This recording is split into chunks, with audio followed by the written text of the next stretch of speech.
She said it the way one might request a second arrangement of hothouse flowers or an additional setting of fish forks, without emphasis, without heat, as though the matter were already decided and she were merely confirming a detail that had slipped between the cracks of an otherwise well-ordered evening. "Mrs. Quill, I shall need one additional place set for dinner this evening." The housekeeper stood in the doorway of the Duchess's private sitting room, her hands folded at her waist, her expression carefully neutral. Morning light fell through the tall windows and pooled across the writing desk where Cecily Vane sat with her correspondence arranged in precise stacks, invitations answered, invitations declined, household accounts initialed, and one letter that did not belong to any of those categories lying open beside her cup of chocolate. "Of course, Your Grace. Shall I place the setting at the far end, near Lady Pemberton?" "No." Cecily lifted her cup, drank, set it down. The chocolate had gone cold, but she gave no indication of having noticed. "Place it beside mine, directly beside mine, to my left." Mrs. Quill's hands tightened against each other, though her face betrayed nothing. She had served Pembridge Hall for 11 years, first under the old Duke, and now under his son, and she had learned long ago that the moments requiring the greatest discretion were never announced as such.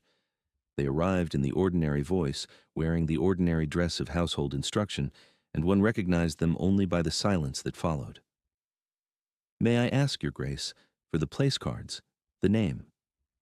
"Lady Rowena Mast." The housekeeper did not move. She did not draw breath audibly or shift her weight or do any of the small involuntary things that lesser servants might have done upon hearing that name spoken aloud in the Duchess's own sitting room. She simply stood and waited, and after a moment Cecily looked up from her correspondence with an expression so composed it might have been carved from the same pale stone as the mantelpiece behind her. "That will be all, Mrs. Quill. The Sèvres, I think, not the Meissen, and the silver candelabra, the tall ones with the acanthus leaves. I want the table to look as though we expected her from the beginning." "Yes, Your Grace." Mrs. Quill withdrew. Cecily listened to the soft retreat of her footsteps down the corridor, counted to 10 in the silence that followed, and then picked up the letter that lay open beside her chocolate. It was not addressed to her. That was the first thing. It was addressed to Mr. Dorridge, the Duke's steward, in a hand that was elegant and practiced and bore the faint impression of violet scent, the kind of detail that might have seemed incidental to anyone who did not know that Lady Rowena Mast had worn violet scent at every assembly, every card party, every country dinner in the county of Hertfordshire for the past 7 months, until the fragrance had become as much her signature as the particular way she laughed or the particular angle at which she held her fan. The letter had arrived that morning in the General Post, mixed in among invoices from the wine merchant and a report from the tenant farm at Briar Hill.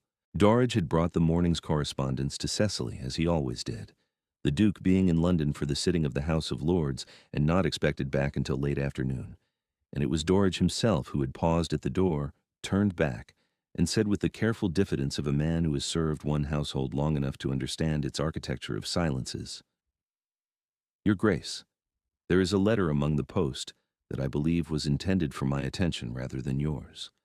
I thought it best you see it nonetheless." Cecily had thanked him.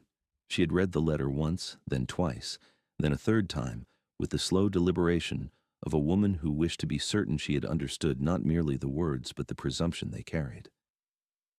Lady Rowena Mast wrote to inform Mr. Dorridge that she had heard, from whom she did not say, that the Duke and Duchess of Pembridge were hosting a dinner on Saturday evening for a number of their neighbors. She expressed her earnest hope that she might be included among the company. She noted with a confidence that stopped just short of declaration that the Duke had spoken warmly of the evening and had given her to understand that her presence would not be unwelcome. She closed with a line that Cecily read 4 times. "I trust the Duke's wishes in the matter will be sufficient instruction." The Duke's wishes.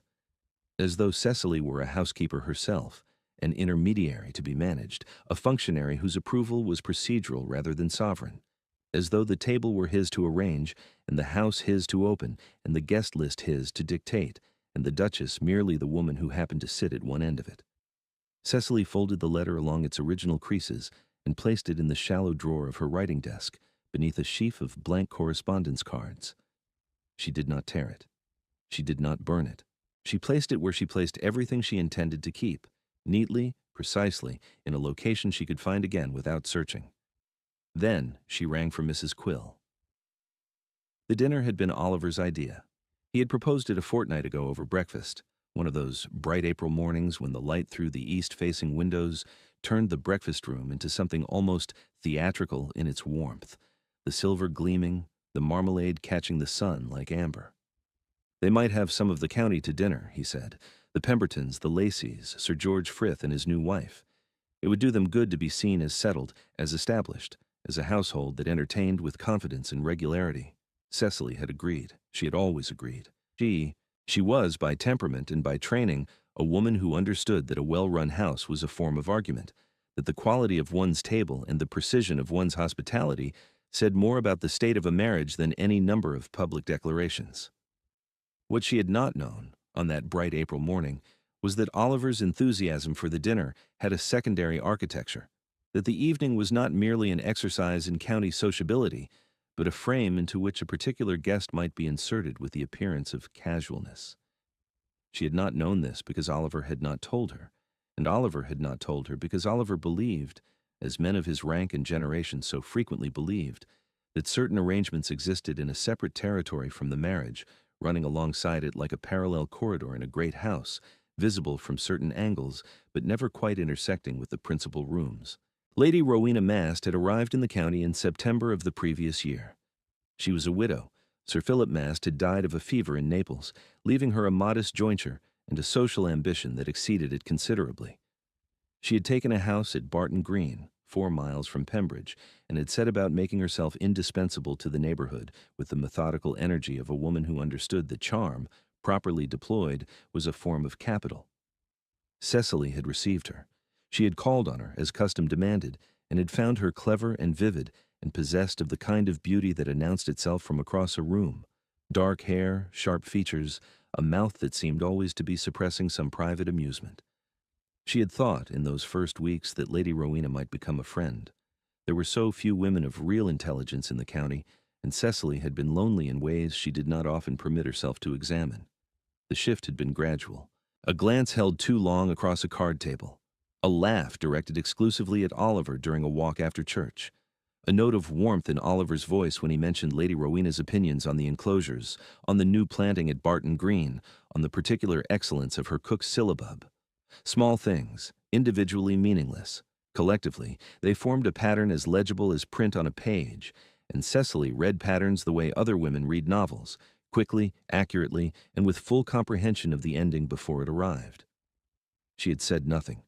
She had watched the pattern deepen through the winter, the rides that happened to pass Barton Green, the invitations to tea that Oliver encouraged her to extend, the way he stood a little straighter when Lady Rowena entered a room. And she had said nothing, because saying something would have required her to name what she saw, and naming it would have made it real in a way that silence did not. Silence preserved the architecture. Silence kept the parallel corridor from intersecting with the principal rooms. And Cecily, who had been raised by Sir Edmund Ashton to understand that composure was the only currency a woman could spend without diminishing her reserves, held her silence like a hand of cards she had not yet decided whether to play. But the letter to Dorridge was not a private indiscretion. It was not a glance or a laugh or the faint trace of violet scent on a riding glove. It was a claim, a territorial assertion written on cream paper and sealed with red wax and sent through the public post to a servant of the house, as though the woman who governed that house were an obstacle to be circumvented rather than an authority to be acknowledged. It was Lady Rowena Mast saying, with the particular confidence of a woman who believes she has already won, "I belong at your table. Make room for me." And so Cecily would make room. She spent the morning in the dining room with Mrs. Quill, attending to the arrangements with the scrupulous attention she brought to every household endeavor. The table was long. It could seat 24 in full extension, though tonight they would be 12, now 13 with the addition. Cecily walked the length of it, adjusting the placement of each setting, checking the alignment of each glass, running her fingertip along the edge of the damask cloth to confirm it fell evenly on both sides. The additional place she positioned herself, lifting the Sèvres plate from Mrs. Quill's hands and setting it down with a deliberation that was almost ceremonial. To her left. Close enough that their elbows might brush when reaching for the salt.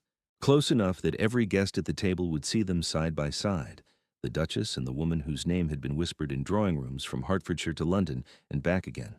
and would understand, in the particular way that the ton understood everything, that this arrangement was not an accident.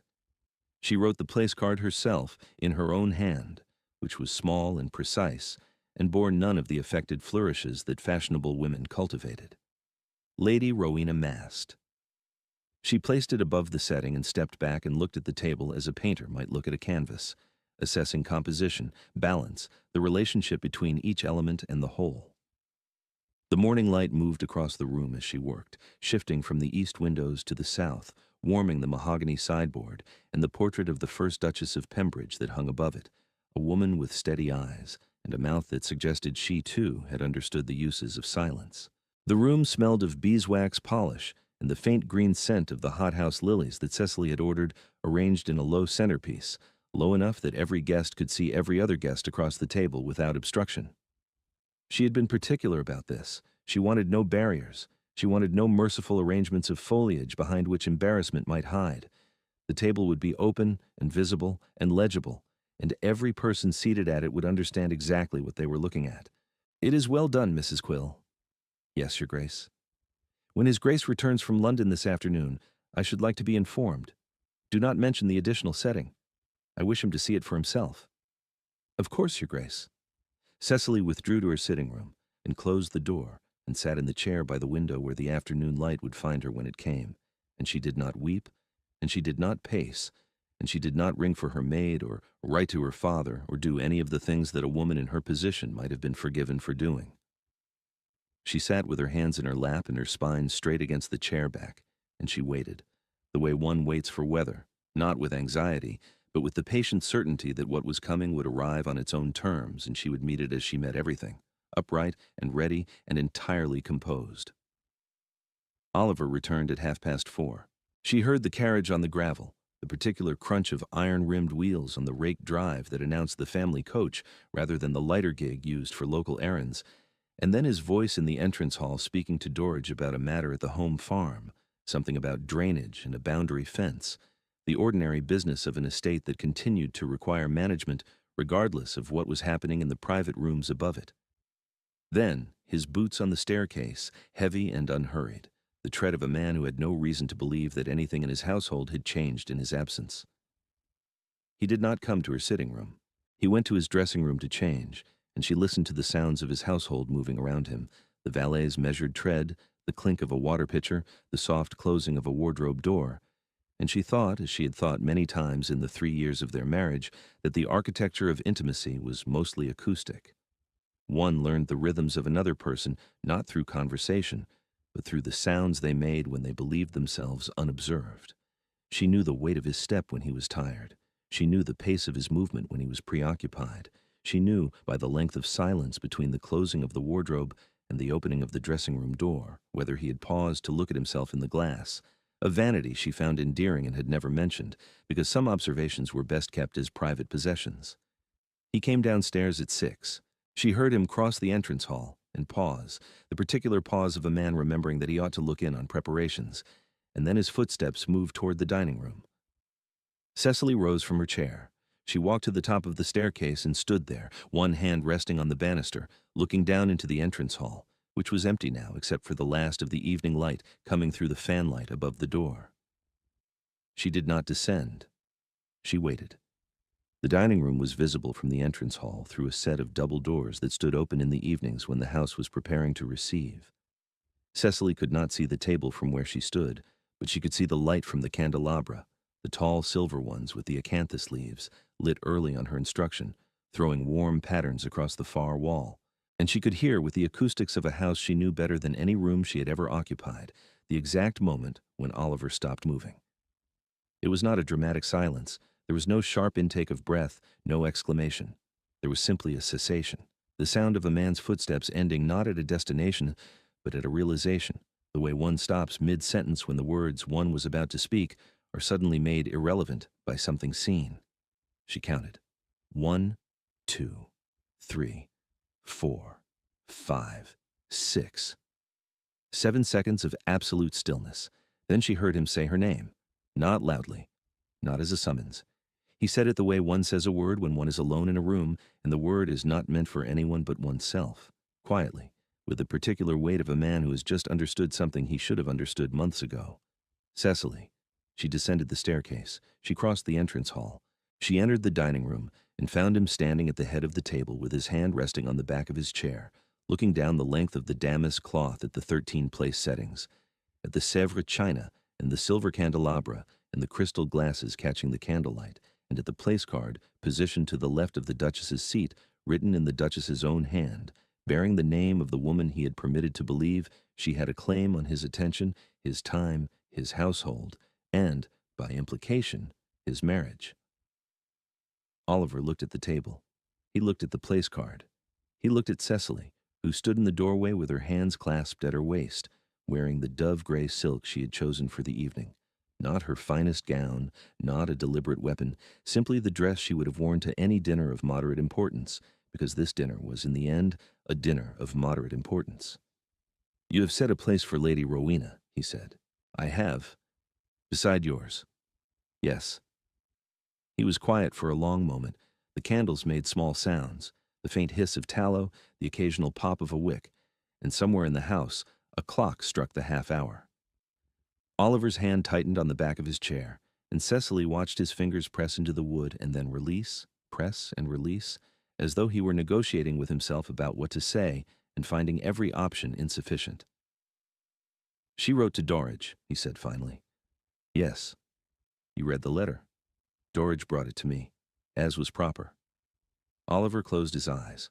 When he opened them, his expression had changed, not dramatically, not with the theatrical remorse that lesser men might have performed, but with the quiet devastation of a man who has been confronted not with an accusation, but with a mirror, and has seen in it exactly what he hoped he would never have to see. "I did not invite her," he said. "I did not ask Dorridge to. I would not have—" He stopped. He looked at the place card again, at Cecily's handwriting, at the precision of her letters, and something in his face broke open like a lock giving way. "She presumed." "Yes," Cecily said. "She did." "And you set her a place." "I set her the place she asked for, beside mine, where everyone could see." The silence that followed was the loudest thing Cecily had ever heard in that room, louder than any argument, any accusation, any scene that might have been made by a woman less practiced in the art of making her meaning felt without raising her voice. Oliver stood at the head of his table, in his dining room, in the house that bore his name and his family's name and the name of every Duke of Pembridge who had come before him, and he looked at the evidence of his wife's composure and understood, as clearly as if she had spoken the words aloud, that she had known everything for months and had said nothing and was saying nothing still, and that her silence was not ignorance or acceptance, but the most precise and devastating form of communication available to a woman who had decided that words were beneath the dignity of the point she was making. "Cancel the dinner," he said. Cecily did not move. "The dinner is your occasion, Oliver. You proposed it. If you wish to cancel it, you will instruct Dorridge yourself, and you will write the letters of apology yourself. I have set the table as you required. My part is done." He looked at her for a long time. She held his gaze without defiance, without accusation, without any of the emotions that might have given him something to push against, something to argue with, something to reshape into a narrative in which he was merely misunderstood rather than wrong. There was nothing to push against. There was only the table and the place card and the woman who had written it. "I will write to Lady Rowena tonight," he said. "She will not be received." "That is your decision to make." "Cecily, the Pembertons arrive at 7:30. You will want to dress." She turned and left the dining room. She climbed the staircase with the same measured tread she had descended it, her hand trailing along the banister, feeling the smooth wood beneath her fingers.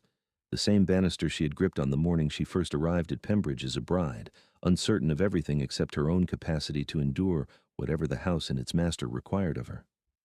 She went to her dressing room and sat before her mirror and looked at her own reflection, gray silk, pearl earrings, hair dressed simply with no ornament, and she permitted herself, in the privacy of that room with the door closed and no one to see, a single long breath, not of relief, not of triumph, simply the breath of a woman who has done a difficult thing well and knows it, and who understands that the difficult thing is not yet finished, but that the worst of it, the waiting, the not knowing whether the gesture would be read correctly, is over. The dinner was canceled. Oliver wrote the letters himself, as Cecily had required, sitting at his desk in the library with Dorridge standing by to arrange the deliveries. He wrote to the Pembertons with regret. He wrote to the Lacys with apology. He wrote to Sir George Frith with the particular brevity of a man who is conscious of the inadequacy of his excuses. And he wrote to Lady Rowena Mast. Cecily heard him in the library for over an hour. She heard the scratch of his pen, the occasional silence when the pen lifted and did not immediately descend, the sound of paper being set aside.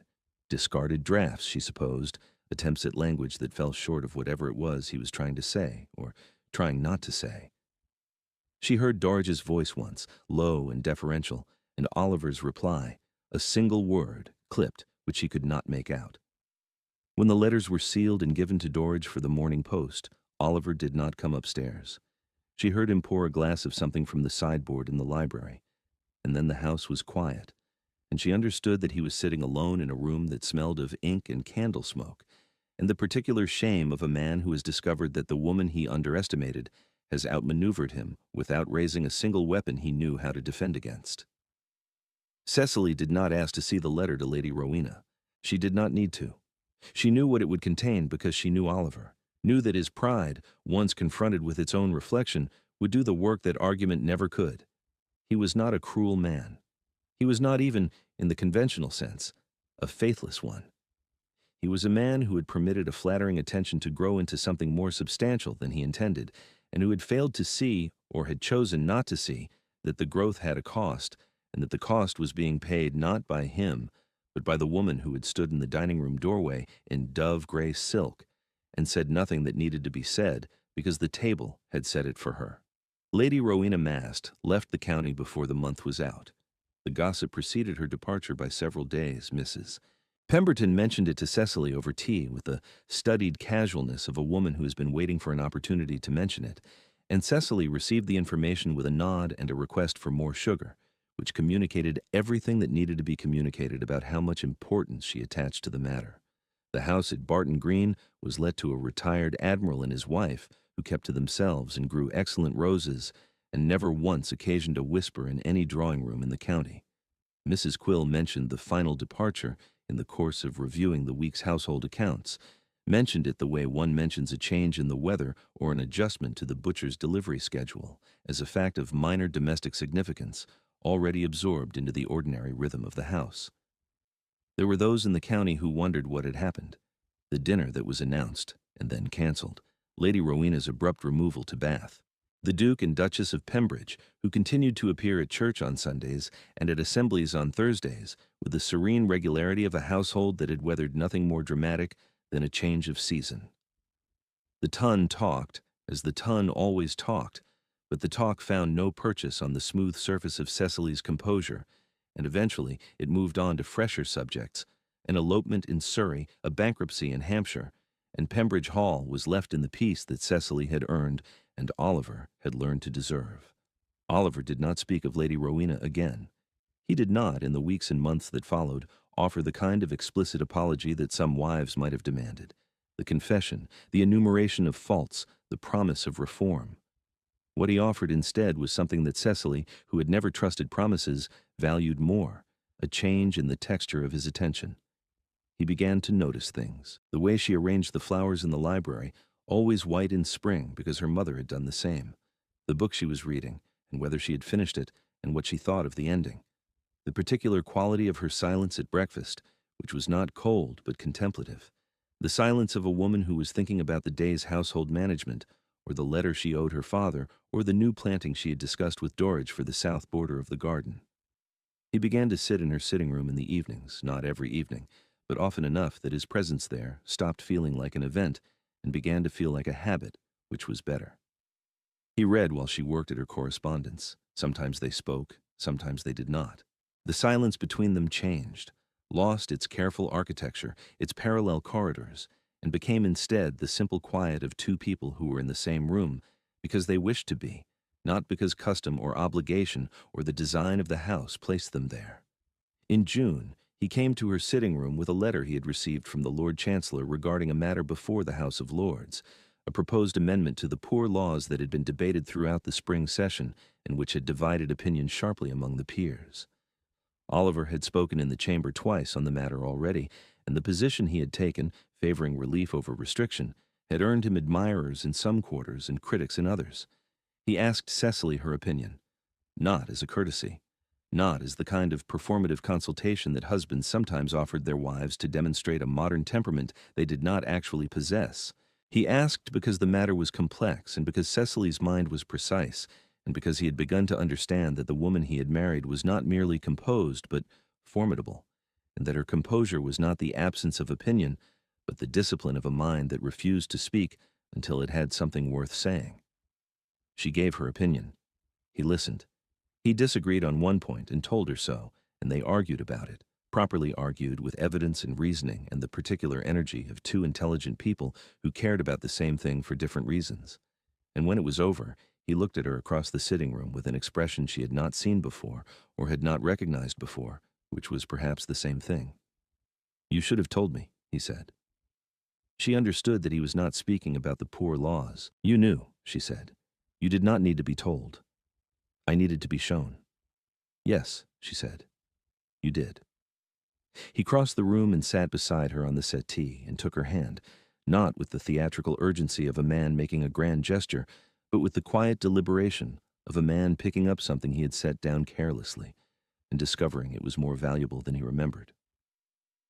They sat together in the evening light, and Cecily thought that this, the weight of his hand around hers, the sound of his breathing beside her, the ordinary miracle of being known and knowing in return, was worth more than any declaration, any scene, any confrontation that might have cleared the air more quickly, but would have cost them both something that could not be recovered. The dining-room table was reset for 12 the following Saturday. The Pembertons came, and the Lacys, and Sir George Frith and his new wife, and the evening was warm and well-lit and unremarkable in every way except one. Oliver watched Cecily across the table with the particular attention of a man who has learned, recently and at some cost, to see what is in front of him, and Cecily met his gaze with the composure she had always possessed, but which meant something different now, not a shield but a choice, not a defense but a gift, the quiet assurance of a woman who had shown her hand and found it sufficient. By autumn, the house at Pembridge had settled into a rhythm that visitors remarked upon without quite being able to name. Sir Edmund Ashton, visiting from Kent, observed that his daughter looked well. That was the word he used, well, by which he meant something more specific than health, something closer to the particular luminosity that a woman acquires when she is seen clearly by the person who matters most, and is not diminished by the seeing. He did not ask what had changed. He was not a man who required explanations for things he could observe for himself. He kissed his daughter's cheek in the entrance hall when he departed and said, "You have made a fine house here, Cecily." And she understood that he was not speaking about the house. The following spring, in the same sitting room where she had read Lady Rowena's letter and rung for Mrs. Quill and set in motion the most eloquent evening of her marriage, Cecily told Oliver that she was with child. He received the news with a stillness she recognized, the same cessation she had heard from the top of the staircase on the night of the dinner that never was, the sound of a man stopping not at a destination, but at a realization. He crossed the room and knelt beside her chair and pressed his forehead to her hands and stayed there, not speaking, for a long time, and she rested her fingers in his hair and looked out at the garden where the early crocuses were pushing through the frost, and thought that some things did not need to be said, had never needed to be said, and that the deepest conversations of a marriage were conducted not in words but in gestures, a place set at a table, a hand taken in an evening room, a man kneeling beside a chair in the spring light with his forehead pressed to the hands of the woman who had taught him, with silverware and linen and silence, what it meant to be worth choosing. Their daughter was born in November, in the same bedchamber where 4 generations of vain children had entered the world. Oliver held her before the cord was cut, an irregularity the physician frowned upon, and Mrs. Quill permitted with the particular authority of a housekeeper who understood that some rules existed to be observed and some existed to be quietly set aside. They named her Eleanor, after Oliver's grandmother, and Cecily watched him hold her, this man who had once permitted another woman to believe she had a claim on his household, and saw in his face the expression of a person who has finally understood the dimensions of what he possesses and will never again mistake its value. Years later, when Eleanor was old enough to sit at the long table in the dining room and young enough to find the formality of it thrilling, Cecily would sometimes look down the length of the damask cloth, the same candelabra, the same Sèvres china that had been laid out on the evening that never was. And she would remember the morning she had placed a 13th setting beside her own and written a name on a card in her own precise hand and waited for her husband to see it. She did not remember it with bitterness. She did not remember it with triumph. She remembered it with the particular clarity of a woman who understood that the most important moments of a life were rarely the ones that looked important from the outside, that they arrived in the ordinary voice, wearing the ordinary dress of household instruction, and one recognized them only by what came after. The table at Pembridge seated 12 on those evenings. It had always seated 12. There had never been a 13th place, and there never would be again. And the absence of that place, the space where it might have been, the silence where its occupant might have spoken, was the most eloquent thing Cecily Vane had ever said. They arrive here, like a place set at a table no one expected, whenever they are ready.